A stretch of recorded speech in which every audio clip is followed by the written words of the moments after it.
Hei, salutare! Sunt aici cu Rafael Stanciu. Vă salut! Am venit aici să facem următoarele două vloguri. 1. Îl facem pentru el, pentru canalul lui. Da. 2. O să-l fac pentru mine, primul meu vlog. Vă aștept să-mi dați acum un like și un subscribe. Arată-le la oameni capre. Le-am ieșit pentru prima dată anul acesta cu căprițele la păscut.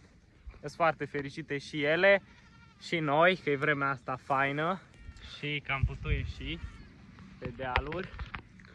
Deci, și eu sper că în momentul de față să vă placă vlogul meu, nu știu ce, dar e ceva drăguț pentru mine, pentru prima dată și că sunt așa un gen, cum să zic, un pic mai calm.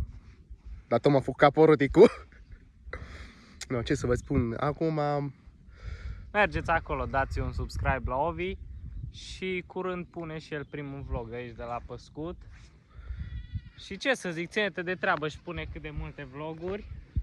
sper să le placă la oameni, știi? Păi dacă te ții de treabă, normal că le place. Dacă nu vă măcar un like pe acolo, știi? O să fie și like-uri. Uitați-vă ce peisaj fain e în jur. Căprițele aici sub stânci. Și noi vă salutăm.